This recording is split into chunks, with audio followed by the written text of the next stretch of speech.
खासकर north Indian belt में बहुत ज़्यादा गेहूँ चावल उपयोग होता है। इसको समझ लीजिए कब और कैसे खाना है, कितना खाना है, ताकि मोटापा ना बढ़े। उसको भी जब आप कुक करें तो उसमें तड़का लगना चाहिए, घी आदि थोड़ा बहुत डालना चाहिए। आपको बिलोना घी पकाया नहीं जाता, मैंने बताया था। तो उसके बाद आपके अंदर कैसे अपने आप ही कैटलिस्ट की तरह चीज़ें खुद ही अंदर जाएँगी, खुद ही पचने लगेंगी। आपको लगेगा ये हो क्या रहा है मेरे साथ? वीडियो के अंत में मैं आपको एक बोनस टिप दूँगा। अगर उस बोनस टिप को आपने फॉलो कर लिया सिर्फ़, तो भी आप बहुत लाभ ले सकते हैं अपनी वेट लॉस जर्नी में। यदि खाने-पीने को लेकर के हमें पूरी समझ आ जाए कि किस चीज़ से वज़न बढ़ेगा, किससे नहीं बढ़ेगा, तो यकीन मानिए कोई व्यक्ति मोटा नहीं होगा। मोटे हो ही इसीलिए रहे हैं क्योंकि हमें जानकारी का अभाव है। किसी ने आज तक पूरा सटीक नहीं बताया। सब लोग अपनी-अपनी समझ से थोड़ा बहुत बता पाते हैं कि हाँ, ये खा लो, ये ना खाओ, लेकिन पूरी ऑथेंटिक प्रिसाइज़ इन्फॉर्मेशन किसी के पास नहीं है। बहुत कम लोग जानते हैं जो आयुर्वेद को पढ़े हुए हैं या पढ़ रहे हैं या उसको समझते हैं। वही आपको बता सकते हैं और आप खुद भी यदि एक बार समझ गए ये सारी बातें, ज़िंदगी में कभी दोबारा आपको किसी से इन अनाजों के ऊपर कम से कम गाइडेंस नहीं लेनी पड़ेगी। ऐसा इस वीडियो के बाद आपको खुद ही महसूस होने लगेगा। तो आइए बात करते हैं अनाजों पर कि कौन-कौन से अनाज किसे खाने चाहिए। ये दोनों ही व्यक्तियों के लिए लाभकारी होगी वीडियो, क्योंकि इसमें मोटे व्यक्तियों को तो समझ में आएगा कि उनको क्या खाना है, क्या नहीं खाना। दुबले व्यक्ति भी इससे समझ ले सकते हैं कि उनको क्या गलतियाँ नहीं करनी है। उनको इससे उल्टा करना है जो मोटे व्यक्ति कर रहे हैं या नहीं करना है उनको, तो वो पतले व्यक्ति करेंगे। और ये वीडियो आपको लाइफ में एक माइलस्टोन देगी।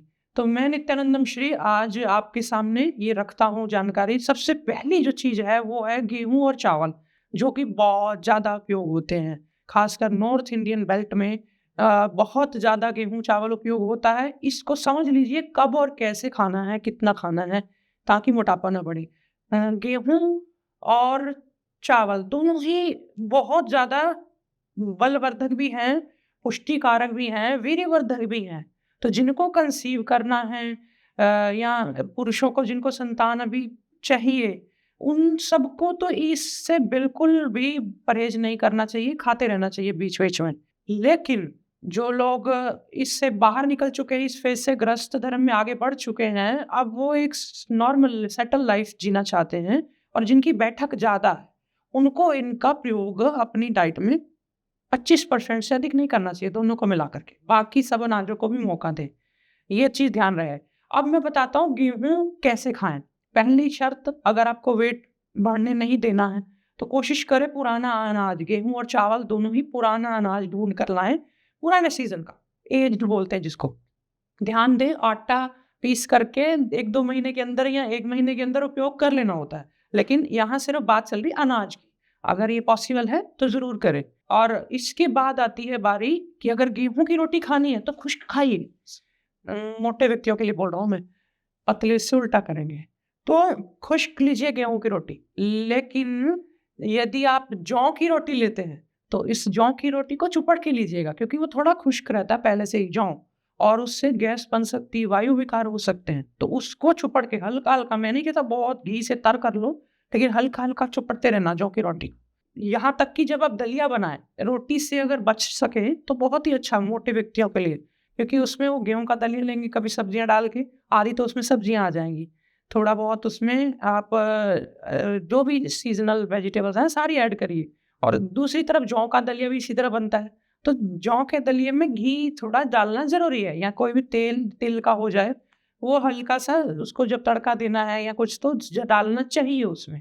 तभी आप उसकी वायु बनाने वाली प्रकृति से बचेंगे। ये गेहूँ और चावल से वैसे देखा जाए तो जौ बेहतर है। अब बात कर लेते हैं चावल की खास, कि चावल भी पुराना सही है, बिल्कुल सही है। जितना पुराना चावल होता जाएगा उतना फुलावट बॉडी में कम लाएगा। वो व्यक्ति लीन रहेगा, पतला रहेगा।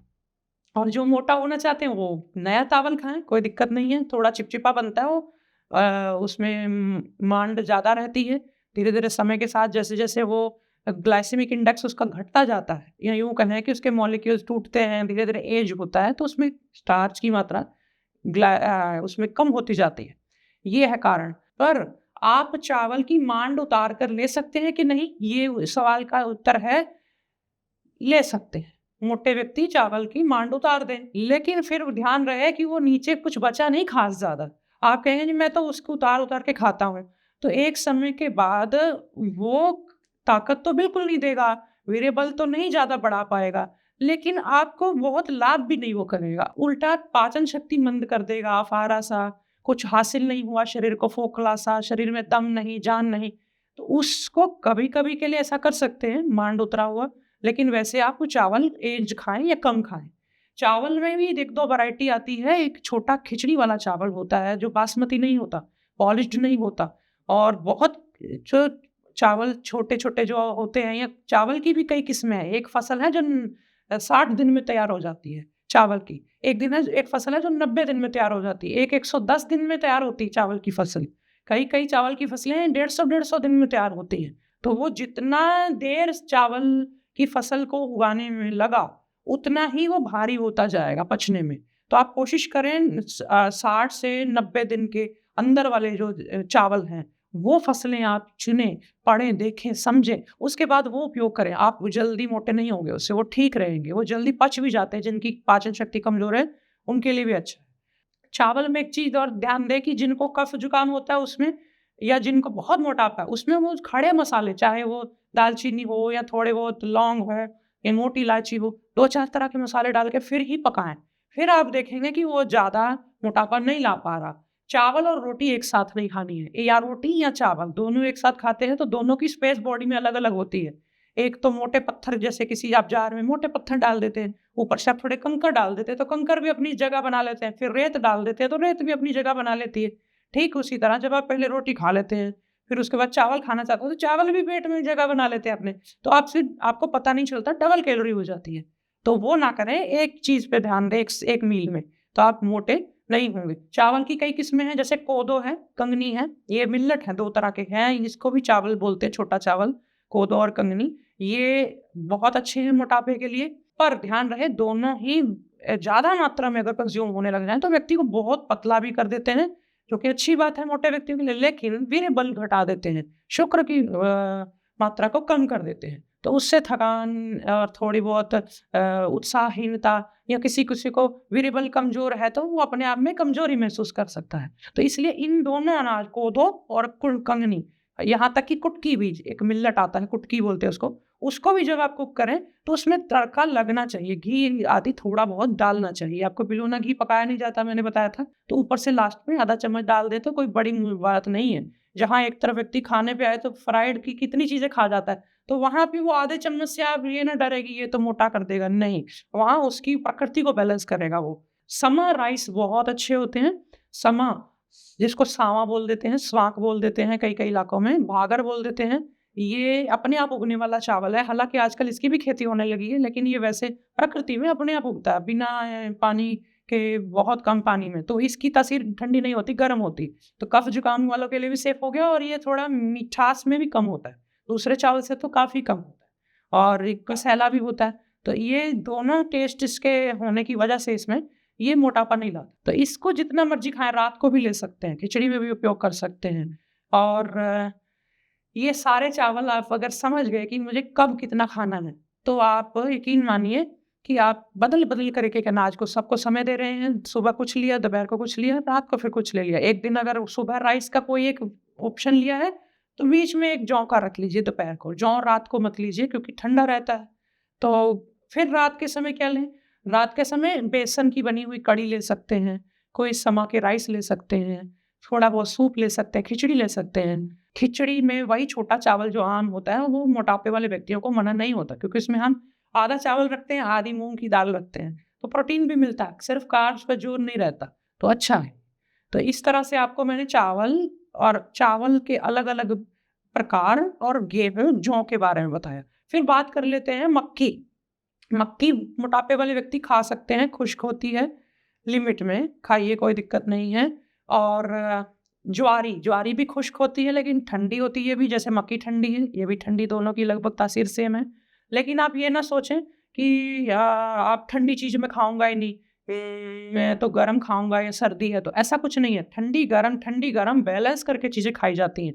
कभी एक चीज़ पे ठंडी, गरम पे ज़ोर नहीं दिया जाता। वो अगर करेंगे तो पाचन शक्ति का जो बैलेंस है वो बिगड़ेगा। तो आपने ये नहीं सोचना ये गरम होगी मैं नहीं खाऊँगा, खाइए। यहाँ तक कि बाजरा गरम है, लेकिन वो थोड़ा लिमिट में, गर्मी में थोड़ा कम खा लें, सर्दी में थोड़ा ज़्यादा खाया जा सकता है। और ये ध्यान रहे बाजरा, ज्वारी और मक्की तीनों खुश्क हैं। ये भी उसी तरह से जैसे दूसरों में थोड़ा घी डाला था या चिकनाई उसमें ऐड करी थी या थोड़ा बहुत उसके साथ छाछ ली थी, तो इनके साथ भी ये चीज़ लेनी लाज़मी है। नहीं तो ये वायु बहुत बनाएँगे और आप कहेंगे जी मेरे को तो गैस बड़ी पास हो रही है, मैं तो बड़ा खुश हूँ, मेरे अंदर से गैस निकल नहीं रही है, वो साथ-साथ बन रही है। तो उसको समझें, वो ये चीज़ ना करें। गेहूँ खाना है जब, तो उसके साथ अगर सुबह दोपहर कभी गेहूँ लेते हैं, तो उसके साथ ककड़ी ज़रूर लें या खीरा ज़रूर लें और अदरक ज़रूर लें। ये 2 चीज़ें गेहूँ को बहुत जल्दी पचाती हैं। और साथ ही साथ आप अगर ये जितने भी मैंने मिलेट्स बताए, मिलेट्स ज़्यादातर मिलेट्स खुश्क रहते हैं, तो वज़न तो नहीं बढ़ाते, लेकिन इसमें थोड़ा-थोड़ा वो चिकनाहट ऐड कर दी। आगे बढ़ते हैं, आगे आती है कोटू। कोटू भी मोटापा नहीं लाता, अच्छा है। कोटू का आटा, कोटू का दलिया दोनों उपयोग हो सकते हैं, लेकिन सिंघाड़ा से बचें। सिंघाड़ा का आटा भारी होता है, आपको पचेगा ही नहीं जल्दी। और दूसरी बात, वो अल्टीमेटली मेटाबॉलिज़्म पे ज़ोर डालेगा। वज़न नहीं बढ़ाता है, लेकिन ज़ोर डालेगा मेटाबॉलिज़्म पे। धीरे-धीरे आपको मेटाबॉलिक रेट तेज़ करना है मोटे व्यक्तियों को, ताकि वो आपको हर चीज़ जल्दी पचे और आप खाली रख सकें पेट को, पानी पी सकें, डिटॉक्स कर सकें। ना कि खाली जल्दी हो जाए पेट तो आप बार-बार खाएँ, ऐसा नहीं। को लाइट रखना है, 2 बार खाना है दिन में। दोपहर को अगर भूख लगे तो सिर्फ सैलेड और फ्रूट का मिक्सचर लीजिए। तो थोड़ा बहुत उसमें कोई स्प्राउट कभी-कभी ऐड कर लीजिए। लेकिन ये चीज़ नहीं करनी कि बार-बार खा रहे हैं। तो यहाँ पे हमने क्या कहा, क्या किया कि हमने बंद कर दिया दोपहर का खाना या रात का बंद कर दो। अगर आपको सुबह एक बार नाश्ता करना है, एक बार शाम का जल्दी करना है, तो रात का बंद कर दीजिए, अगर आपकी जैसी कैपेसिटी है। कइयों को जल्दी पचता नहीं है, तो वो रात को शाम को खा लेते हैं, उनको देर रात तक भूख नहीं लगती। ऐसे लोगों को सुबह-शाम ले लेना चाहिए, रात का डिनर खत्म। और जिनको भूख लग जाती है, तो वो सुबह खा लें, एक बार रात को खा लें, बीच वाला बंद कर दें। इस तरह से कर सकते हैं। ख़ैर ये बातें मैं और भी किसी वीडियो में बताऊँगा, लेकिन आज बात कर रहा हूँ अनाजों की। 2 मिनट की और मैं आपका समय लूँगा और उसमें मैं आपको बता दूँगा सारे बाकी बचे हुए चीज़ें कि और क्या-क्या आप इसमें खा सकते हैं। मैंने कढ़ी की बात की कि बेसन का उपयोग हो सकता है, लेकिन बेसन से बना हुआ आटा वो भी हम कई-कई बार उपयोग में ले लेते हैं, या यूँ कहें कि चने का आटा, जिसमें चने, काले चने का छिलका भी आ जाता है, बेसन में तो छिलका नहीं आता। तो दोनों ही सेफ हैं मोटापे के लिए, दोनों ही अच्छे हैं और ज़्यादा अच्छा चने का आटा है। हालाँकि इसमें भी ये खुश्क होता है, तो बार-बार रिपीट नहीं किया जाता। बीच में ले लिया, बीच में फिर कोई एक और ऐसा मिलेट ले लिया जो खुश्क ना हो, जो जैसे रागी हालाँकि खुश्क है, लेकिन फिर भी आपका वेट नहीं बढ़ाएगी, तो रागी भी अच्छी है आपके लिए। ये सारे मिलेट्स में ना बाहर का छिलका तो बहुत अच्छा खासा होता है।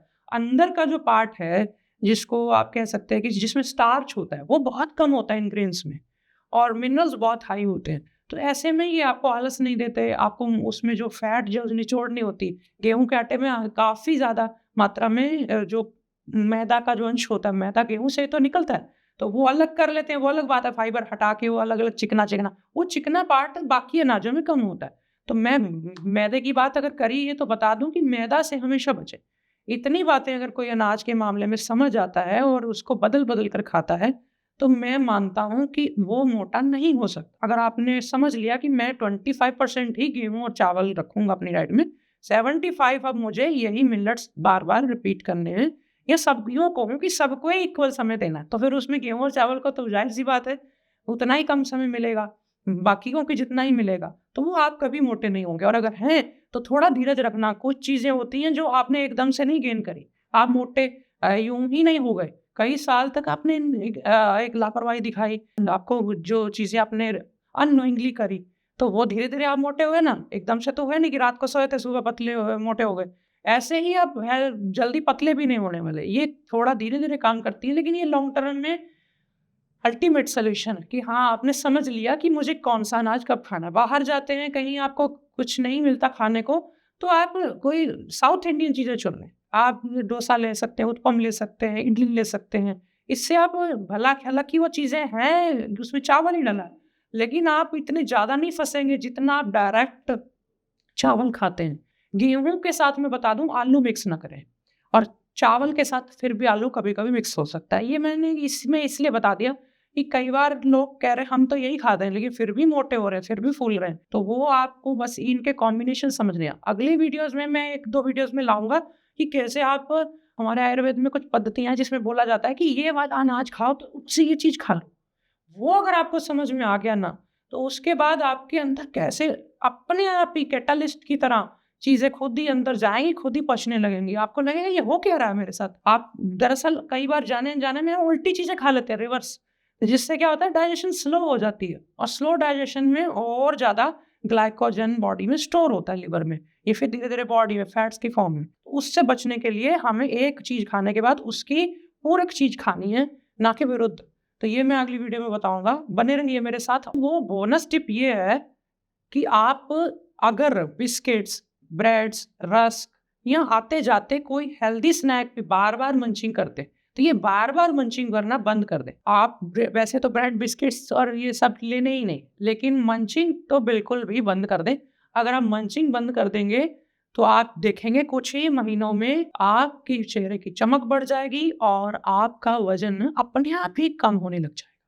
असूल बना लें कि जो भी खाऊँगा थाली में रखकर उस समय ही खाऊँगा। और भी जो जानकारियाँ आपको मोटापा के संबंधित मैं देना चाहता हूँ, अगर आप चाहते हैं कि आपको इसके बारे में मैं लगातार गाइड करता रहूँ, तो मुझे नीचे बताइए कितने लोग हैं जो मोटापा से पीड़ित हैं या इससे बाहर आना चाहते हैं, ताकि मुझे पता चले कि मुझे इस पर कार्यक्रम देने का कोई लाभ है या आपको मैं अगर देता हूँ तो कितने लोग इससे जुड़े हुए हैं। तो उस हिसाब से मैं इसकी प्रायोरिटी सेट करके आपको देता रहूँगा कार्यक्रम। मैं नित्यानंदन श्री लेता हूँ विदा। नमस्कार।